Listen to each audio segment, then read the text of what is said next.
Ang Europa ay gumaganti sa Estados Unidos sa pamamagitan ng pagpiling huwag umatake. Sa katunayan, mililimitahan ng Europa ang kakayahan ng Estados Unidos na umatake sa Iran. Kung dati ay karaniwang pagtatalo lang sa magkabilang panig ng Atlantiko, ilang linggo lang ang nakalipas, ngayon ay mas seryoso na.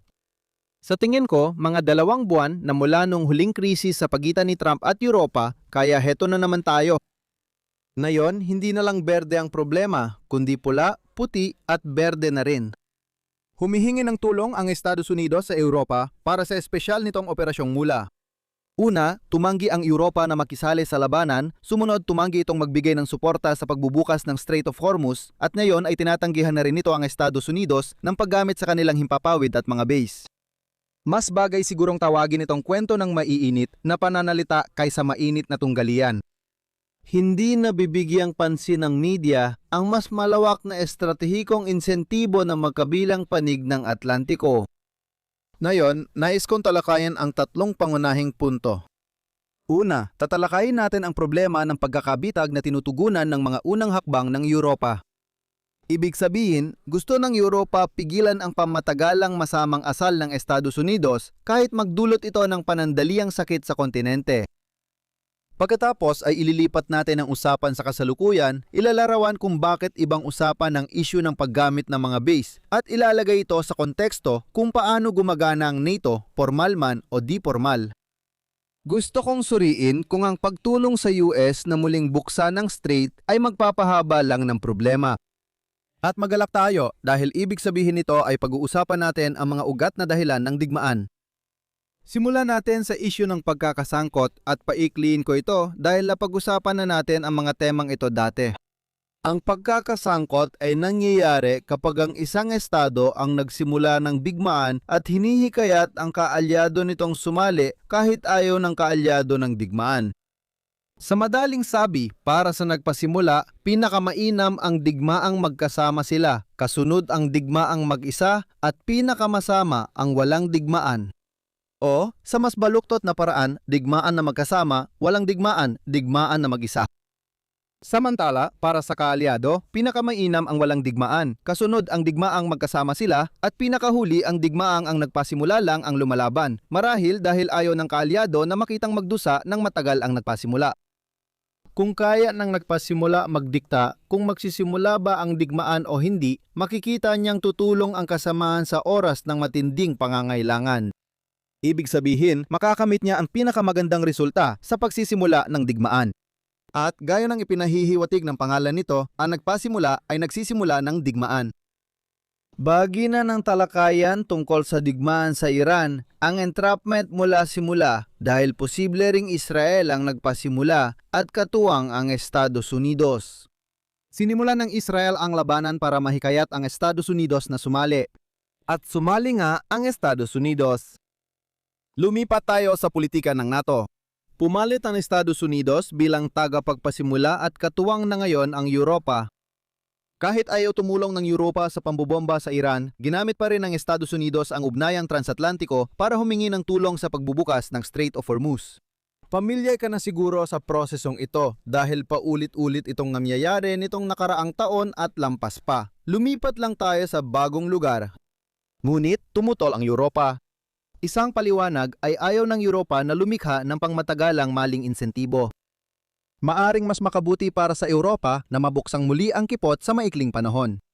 Ayaw ng Europa na 6 na buwan mula ngayon, si Trump ay masangkot sa bagong sigalot at muling magka-insentibo ang Europa na tumulong.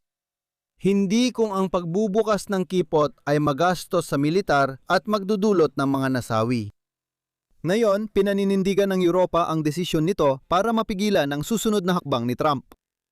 Tulad ng inaasahan, naiinis si Trump sa posisyong ito kaya naglabas siya ng karaniwang pahayag sa social media at nagkaroon ng mga headline tungkol sa umano'y kahinaan ng Europa. Karaniwan na lang talaga sa ganitong sitwasyon. Isang buwan matapos magsimula ang digmaan, biglang lumampas sa karaniwan ang mga pangyayari. Ang pinakabagong kaganapan nitong mga nakaraang araw ay nagbago ng focus mula sa aktibong pagkilos ng Europa tungo sa pasibong papel ng Europa. Tinanggihan ng Italia ang hiling ng Estados Unidos na maglanding sa kanilang base para sa mga flight na kasalukuyan ng nasa biyahe at papuntang Gulpo. Mag-ingat tayong tawaging pagbabawal ng Italya ito dahil naging pabaya ang Estados Unidos at hindi humingi ng paunang paintulot gaya ng nasa kasunduan. May malinaw na patakaran ng Espanya at Pransya na hindi napapaintulot sa mga eroplanong militar ng Estados Unidos na sangkot sa operasyon na gamitin ng kanilang himpapawid o mga base. Nagugat dito ang galit ni Trump at ang hidwaan ng Amerika at Europa. Ang kaibahan dito ay ang pagbibigay ng pribilehiyo sa paggamit ng himpapawid at base ay walang konkretong gasto sa Espanya at Pransya. Hindi na ito tungkol sa pagtanggi sa mga panganib na gustong ipilit ng Estados Unidos sa Europa. Ngayon, ito ay tungkol na sa pagsubok na particular na baguhin ang misyon ng Estados Unidos sa Iran. Linawin muna natin ang milalaman ng mga naunang kasunduan ukol sa isyung ito bago tayo tumungo sa mas malawak na estratehikong larawan. Ang mga base ng Estados Unidos sa mga bansang iyon ay bahagi ng mas malawak na misyon ng NATO para panatilihing konektado ang Amerika sa seguridad ng Europa at magsilbing tripwire force. Gayunpaman, inaatasan lang ng North Atlantic Treaty ang mga kaalyado na magtulungan kung may atake sa North Atlantic na rehiyon. Depensa ito sa kalikasan para maiwasan ang mga nabanggit na suliranin ng pagkakasangkot. Limitado ito sa tiyak na lugar para suportahan ang depensibong misyon at iwasan ang tuwirang pagtulak ng mapanganib na patakadang panlabas. Wala pang pag-atake sa North Atlantic kaya walang obligadong suporta sa kasunduan. Gaya ng dati, malaya ang mga kaalyado ng NATO na tumulong sa pamamagitan ng bilateral na ugnayan sa mga issue ayon sa kanilang kagustuhan na siyang naging dahilan kung bakit nagkaroon ng koalisyon ng mga nais tumulong sa Iraq. Pero iyon ay kanilang desisyon. Bagamat nababahala ang administrasyon ni Trump sa kakulangan ng kusang loob na tulong mula Europa, lalong lumala ito dahil sa pagtanggiring magbigay ng pasibong tulong. Si Marco Rubio na kilalang moderado ay tinalakay ang karapatang gumamit ng mga base bilang malaking kasunduan. Nag-invest ang Estados Unidos sa mga base para makabuo ng tripwire forces. Kasama sa kabayaran ang paggamit ng mga base para magpalawak ng kapangyarihang militar sa reyon at sa mundo. Kaya, ang relasyong ito ay mahirap panatilihin at hindi masasabing mabuti para sa Estados Unidos. Kaya dapat muling suriin ang lahat ng iyan. Isa pang bagay na dapat pansinin dito ay ang mga demokratang miyembro ng Kongreso na agad pinupuna ang halos bawat hakbang ng digmaan sa Iran at naging matagumpay para sa kanilang politikal na tsansa kung may dadagdag ko ay naging medyo tahimik tungkol sa patuloy na alitang ito. Pagdating naman sa dahilan ng Europa, ito ay kombinasyon ng pagtaas ng presyo at mga alalahanin tungkol sa Ukraine. Masama ang mataas na presyo ng gasolina, wala nang dapat pag-usapan pa. Babiin ko, magandang mataas na presyo ng gasolina kung exporter ka ng krudo tulad ng Rusya. Mag-enjoy ka sa swimming pool mo ng ruble habang binabayaran ang susunod na yugto ng digmaan. Ang Iran, sa pamamagitan ng mga proxy nito, ay matagal ng istorbo sa Europa. Pero ang Ukraine ang pangunahing iniisip ng mga opisyal ng Europa sa ngayon. Oo, binobomba ng Ukraine ang lahat ng export terminal ng Russia ngayon. Pero mas okay pa rin kung mas mababa ang presyo ng krudo sa anumang langis na nakakalusot palabas. Sa ganitong pananaw, mas mainam kung agad magbukas muli ang Strait of Hormuz. Ngayon, ginagamit ng Europa ang pamimilit para pilitin ang Estados Unidos na tapusin ang bigmaan. Kung titingnan ang kabuang larawan, mas magiging maayos ang Ukraine kung wala sa kapangyarihan ang pamahalaan ng Iran. Sa huli, hindi ito direktang abala sa mas malaking issue. Kung wala ng kataas-taasang pinuno, wala ng pagtutulungan sa Russia at wala ng hindi direktang pinsala sa Ukraine. Sa ganong pananaw, para mapilitang ayusin ng Estados Unidos ang sitwasyon, dapat asahan ng mabilis na kasunduan para matapos ang labanan. Kung hindi mangyari ito, tataas lang ang posibilidad na magpatuloy ang pamahalaan ng Iran. Sa kasamaang palad, napupunta tayo sa paborito nating listahan ng mga butas sa lohika. Unang yugto ay ang pagtigil ng Europa sa pagbibigay ng tulong. Ikalawang yugto ay, ikatlong yugto ay nagkakaroon ng kasunduan. Kapag pinapakita ko ang slide na ito, hindi ko sinasabing hindi pwedeng magresulta ang unang yugto sa ikatlong yugto. Madalas itong mangyari sa ilang kondisyon.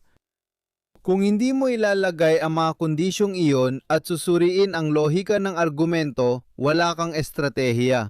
May mga pag-asa at dasal ka na walang halaga sa kaharian ng lohika. Pagkatapos ng lahat, kung mag-focus tayo sa ikatlong yugto, ang pagkakasundo sa isang particular na kasunduan, alam na nating lahat ngayon na ang nagtatakda ng digmaan laban sa kapayapaan ay ang presensya ng hadlang sa negosasyon. Sa totoo lang, ang pangunahing epekto ng pagtanggi ng suportang lohistikal ay mas pinapababa ang tsansang manalo ang Estados Unidos. Hindi nito inilalapit ang pagtatapos ng digmaan. Bababaan lang nito ang hinihingi ng Estados Unidos sa negosasyon at tataasan ng kaparehong halaga ang hinihingi ng Iran. Walang pag-usad. Kung sakaling may kasunduan, hindi naman kailangang maging masama para sa Europa na nakipagkasundo ang Iran mula sa mas malakas na posisyon sa negosasyon. Mahal din ang digmaan sa Europa, kaya baka mas piliin nilang makipagkasundo para iwasan ang gastos. Maaring gumanda pa rin ang kalagayan ng Ukraine kahit may koneksyon ang Russia at Iran. Pero kailangan pa ring tukuyin kung paano naging dahilan ang pagpapalakas sa Iran para magkaroon ng dating imposibleng kasunduan. Nakikita ko kung paano posibleng gumana ang lohikal na koneksyong ito. Halimbawa, kung hindi tiyak ng Iran ang resulta ng digmaan kapag tumulong ang Europa sa labanan, pero alam nila ang mangyayari kung panrehiyon lang ito, abay congratulations! Natanggal mo na ang problema sa info. Wala nang hadlang sa negosasyon kaya malapit na magkaroon ng kasunduan. Nakikita ko rin kung paano ito pwedeng mauwi sa kabaligtaran. Ipalagay nating patuloy lumalaban ng Estados Unidos dahil umaasa itong babagsak ang mahina ng rehimen sa mga nagpoprotesta matapos ang labanan. At tandaan na ang mensahe pa rin ng CENTCOM sa mga mamamayang Iranian ay maghintay, kaya't posible ito. Ipagpapatuloy ng Estados Unidos ang pambobomba hanggang sa matiyak ng mga ahensya ng intelihensya na mahina na ang puwersang panseguridad ng Iran para magtagumpay ang revolusyon. Ang pagtanggi ng Europa na magbigay ng akses sa mga base ay nagpapahaba ng proseso. Ang punto ay hindi ako nandito para sabihin sa inyo na nagkakamali ang Europa. Sa halip, nandito ako para sabihin na hindi malinaw ang estratehiya at mahirap para sa atin na malaman kung gagana ito. Tandaan, dalawang bansa lang ang tumangging magbigay ng akses sa mga base. Ang iba ay bukas tumulong maliban sa militar na tulong. Hindi rin tiyak kung may malinaw na estratehiya ang Europa.